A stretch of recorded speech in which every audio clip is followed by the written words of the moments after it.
Welcome back to Uncorked with Shannon and Tara. Today we are at Big Cork Vineyard. Yes. So this vineyard is right outside of Frederick, Maryland. It's about an hour and a half-ish if you're in the Pasadena, Glen Burnie, Sabrina Park area. It's gorgeous, surrounded by lots of farmland. We'll post pictures. It's really nice, very modern. Yeah, I do like the modern but like rustic elements. Yeah. I think it's gorgeous. They have this big room production and it is gorgeous. It has like these like antler chandeliers and like barrels. It's gorgeous. Yeah, it's definitely great for events. So you you have to register or reserve time for a tasting right now just because of COVID. So we did the big tasting. Yes, and that was $24 per person. Yeah, not bad. No, it was 6 different wines. Yep. And you get to keep the glass. And you get a few extra pours. Yes. So we definitely think it was definitely worth it. Because if you don't do a reservation, you have to buy per bottle. Yes. So they have 40 acres with 16 different vines on property. They also grow their own raspberries for their port wine, which is a dessert in its own right. It's so good. They've been around for 6 years and it's family owned. So nice story. So let's see, we tried 6 different wines. So our first stop was the Chardonnay. Which was my favorite. Was it? Yeah, okay. I really liked it. All right, I did write, so I wrote delicious, very apple heavy, and it would go with chicken and pasta. You definitely taste the Granny Smith apples. It is 13% alcohol. And let's see, it said notes of apple pie, which I smelled apple pie. Everybody else said apples, but I was like, it smells like apple pie. I was more on the apples, but I wish it did smell like apple pie. Second up was the 2019 Viognier. It also had 13%, and that was my favorite. It was Paul's favorite. It was my favorite. We got a bottle of it to share, and it's gone. It's all gone.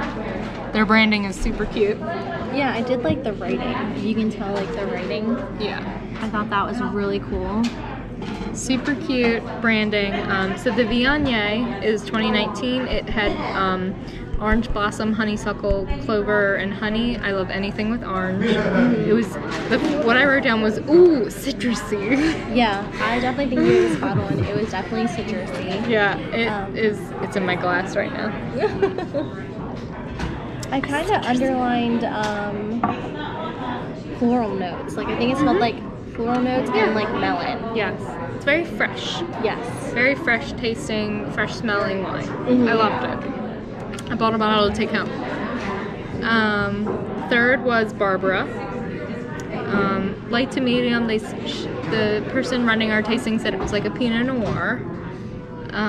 It's from Italy, so it goes with your Italian dishes. And I highlighted spicy plum on the tasting notes because it was very spicy. I also highlighted red cherry and that it pairs well with pasta, and it is light and medium body. Yeah. Paul said it was very unique and you had to have a taste for it, which I agree. It was really unique. I hadn't tried anything like it before. Had a really different taste to it. But it was decent. Yeah, I gave it a 3.5 out of 5. There you go. Yeah, middle of the road. Next was our Cabernet Franc. It had a 12.5 alcohol percentage. Had some white pepper, which you definitely got in the smell and the taste. Very heavily. You had a kick to it. It was the favorite of our Big Cork server. It was good. It was well structured, had a nice body if you like red wines. Yeah, I still gave it a 3.5 out of 5. I thought it was good. Great. You definitely, like Tara said, like taste the pepper. Very spicy. Next was the 2017 Perdit Verdot. It had a 13.9 alcohol percentage, and I just highlighted smoke. Yes, firm smoke and firm structure. Also, it pairs well with short ribs. Yeah. I did give that 2 out of 5. Yeah, I think that was my least favorite. It was different, smoky, probably good around a fire, but it was heavy. Yeah, I definitely agree. Very heavy. And then last but not least was the 2019 Russian Kiss, which is you were most excited for. I was so excited. They used 3 different Russian vines to do this wine, which, I don't know, I just like foreign vines. Yeah. I don't know, it's cool. It had a 13% alcohol percentage, and it had a high sugar content, so it was more on the sweeter side. But it only had 0.5 residual sugar, so it was like sweet but dry. Weird. I don't know. Which I did write, it had a unique flavor. Yeah, I smelled florals right away. Yeah. And I think you tasted the honeydew, and I think it was like the honeydew and then like watered down. Yeah. So if you ever had, like me, like I ate honeysuckles as a kid, like the actual flower, like I just like sucked the bottom of it. That's what it tasted like in liquid form. So I guess that's what I would say it tasted like, but it was just very different. We all said we didn't know if we could do like a bottle of it, but 1 glass maybe was good. Yeah, a glass at most. I feel like, what did you give it, like out of a rating? I think I would give it like a 4. It was good. I liked it. 4 out of 5. Yeah, it was pleasant. I just like, there was just something missing. Yeah. Yeah. And I don't know what it was. It was just something. That makes sense. Yeah. I gave it a 3 out of 5. Okay. We did get extra pours, so they do some extra. Whatever's open. So I had the Malbec, which is their bestseller red. It's a 13.7% alcohol, 2017. I said it was smooth blackberry and sweet tobacco with dark fruits. I could definitely see why it's their bestseller in the red family. It was really good, very smooth. We also had their Vidal Blanc, which is like a German Riesling. Ooh, I did have that one. It was good. Yeah, I thought it was good. Yeah, I liked that. I also had their port wine, so I've never had a port wine before. I hear good things about it. It's a dessert wine. They said it was great with cheesecake, which I wish I had. Raspberries are grown on property, so in addition to the grapes for wine, they grow these raspberries for their port wine. All I said when I tasted it was, wow, it's heavy and it's fortified with bourbon. I do remember the bourbon part. It was good. I don't think I could do like a whole glass of it because it was dessert, like heavy dessert, but it was good. I see why people like port wines. I give it a 4 because I can't do something so heavy, but I can see why it's so popular. It's very rich. I bet if I had it like with a cheesecake, I'd be asleep by the end of the cheesecake. Oh my God. It's really good. I also think looking on their website, it's their most expensive. I think it's $45 a bottle, and it's one of those small bottles. Yeah, usually dessert wine is a tinier bottle.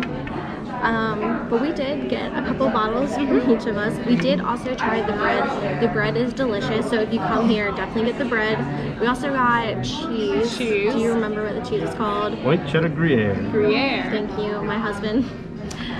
We also thought the staff was so helpful and accommodating. Yeah. We loved it here, and we would definitely tell you to come visit and let us know what you think, because it's gorgeous. Big Cork is, I would give it a 5 out of 5 on wine scale. I can't find a single thing wrong with it except that they just can't have a lot of people right now. Yeah, and it's that's cold. Not their fault. It's COVID, yeah. Yeah, it's cold, so more people could sit outside, but inside it's limited to like 47 plus staff. So. Quick question for you ladies. They wouldn't allow us to do glasses unless you bought a bottle. No, they gave you glasses if you did a tasting. Yeah. Right, but I couldn't just order a glass of wine. I had to get a bottle to go. You can't just order a glass of wine because of COVID restrictions. It is per bottle. So if you want to try different wines, definitely book a tasting. And again, it's $24. It's definitely worth it. We had 6 wines plus some extras, so.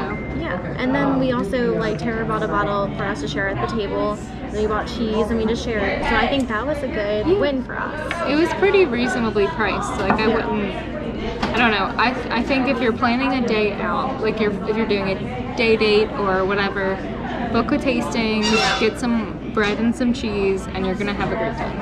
I agree, but I would definitely do the tasting. I think it's so worth it because you don't want to just buy a bottle and jinx it. So definitely do the tasting. Let us know what you think because we know you're gonna love it. Yeah. Big Cork Vineyards, huge win, 5 out of 5. You rock. But yeah, thanks for joining us, and we'll I mean, this is our first winery review, like at the winery. Oh yeah, since like Charleston? No, what was it? Charlottesville. Yeah, but we only filmed bloopers at those wineries. Yeah, so technically this is our first. But we look to bring you this kind of content. We want to do winery reviews, and now that the vaccine's here and everything, we're trying to get out there more. So let us know what you think. Yeah, we're in the home stretch, people. Stretch, guys. Keep drinking wine. Keep washing your hands. That's more important. But you can cleanse your insides with wine. Cheers. Cheers. Till next time. Do you guys have a candle? This is a candle shop as well. So, Big Cork Vineyards sells candles. Wait, whose This was is an this? extra thing. That Shannon and Paul went on a bathroom break, and they came back with candles. I don't know how that. But look at this candle. It is so cool. Okay, first off, it's called Bougie Hot Chocolate. Like, how could you not get it? Right. It smells amazing. Does it smell like bougie hot chocolate? It looks like bougie hot chocolate. Yes, it does. It fills a room with hot chocolate. Buy their candles. Yeah. We did. And also, we went during a candle sale. It was like half off. At least that's what they Half told off us. candles. Yeah. But Where else could you get a bougie chocolate candle? I can't think of anywhere else. Right. Yeah, so come here, drink wine, eat bread, and buy Buy candles. candles. As far as I'm concerned, it's a wine and candle shop. That's the new live, laugh, love. All right. Cheers.